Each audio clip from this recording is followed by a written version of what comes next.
Thomas, welcome to Dubai, welcome to Z Connect, and we're so thrilled to be meeting you here at the Emirates Airlines Festival of Literature. Thank you, it's an honor to be here.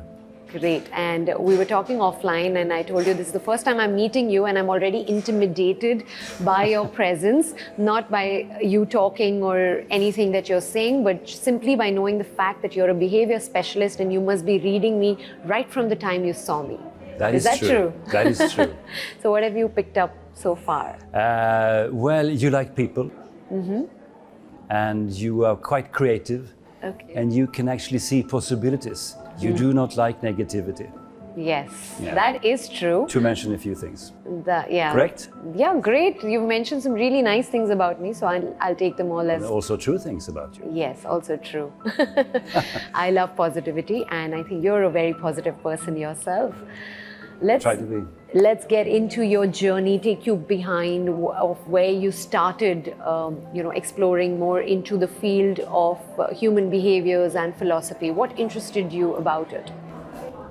It actually started at the age of 24 when I took on my first managing position.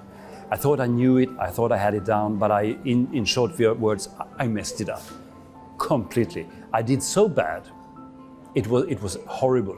I had to go to my boss's boss 2 levels up and say, take me out because I don't know what I'm doing. And he said, you better stay put, son, because your boss is even worse than you. Yeah. He's not even here. Yeah.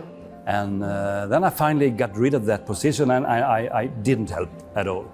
And the HR department called me up and said, hey, would you like to do a personality test? And I said, sure, why not? I can learn about me. Yeah. Exactly, come on in and please do that. Yeah. And then they handed me this report about me and I read it 20 pages and it was a horrifying read. And I asked the HR lady, is this a description of me? And she said, yes. Is this how people perceive me when I present myself to the room? Yeah. And she said, yes. Would you like to talk about it, she said. And I said, I better do that. That's the starting point, by understanding I did not know how I was perceived by anyone.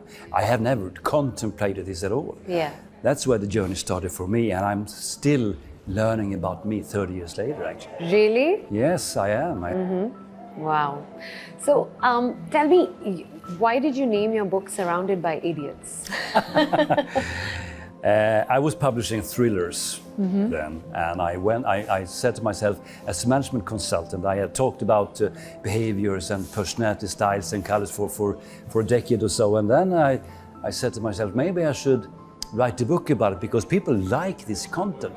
So I put the book together. I went to my then publisher and said, it's going to be called Surrounded by Idiots because of the recognition in the phrase.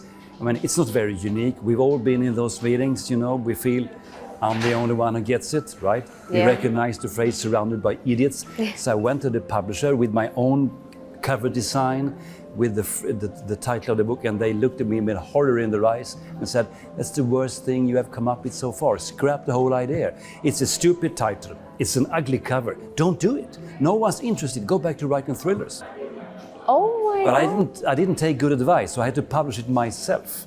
No one wanted to invest in it. So I published it myself, and the title has been probably the deal breaker here, because everybody sees it and says, at least I need to know what it's about, because I've been there, surrounded by idiots. Yeah. We've all been there, right? So, yeah. The publisher of course, it's a bit of an irony, offended. But yes, saying I'm counted in one of these, but it's quite catchy, to be very honest. It's anyone who sees it would. Most people understand. It's a bit of a joke, of course, but it's. Some people are offended. Haven't we reached further? I said, maybe pick another book. Well, and a few years later, over 7 million copies sold in 60 languages. I mean, did you ever think it will be that successful? That's a good question. I knew it would fly to a certain extent, but would it fly all over the globe? No, I didn't know that.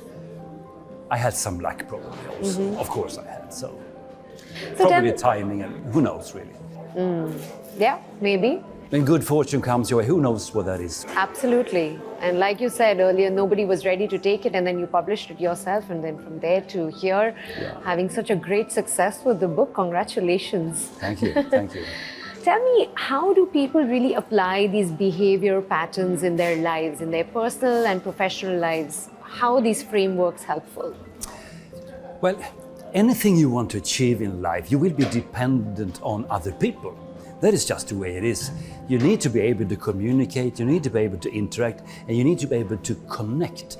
Communication isn't good enough. It's good to communicate, but you need to connect, making people understand you and understand people, thoroughly. Because you will need other human beings. It sounds like a cliche, I understand that, but if you're not aiming for a career as a hermit, you will need other people. And the more you understand them, the better. Because you can never change them. Yes. You can only change yourself. That's a famous quote in your book as well. Have you applied this in your life, like truly all the time? Absolutely. That's why I invest so much in understanding me. So I know how I have to interpret you and how I have to adapt myself into you and to you and to you. Because regardless of how lovely an individual is, he or she will always be in minority. Yeah. It's like going here to here in Dubai with the flight. It's a good learning even for me, because I host a lot of shows and generally there are large crowds that I'm catering to, and I got to gauge what the crowd wants and how they are for me to be able to communicate and Yes, excellent example. That's the way it is. Of course, it's easier with one person than with 200 people. Yes. But you can do that too. But you have to be there.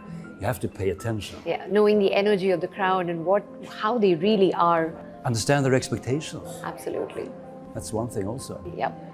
Well, great. Good talking to you, Thomas. It's so wonderful, and I wish this conversation could go on longer, but we are short on time. But thank you so much. Thank you so much for the invitation. I appreciate it. Thank you.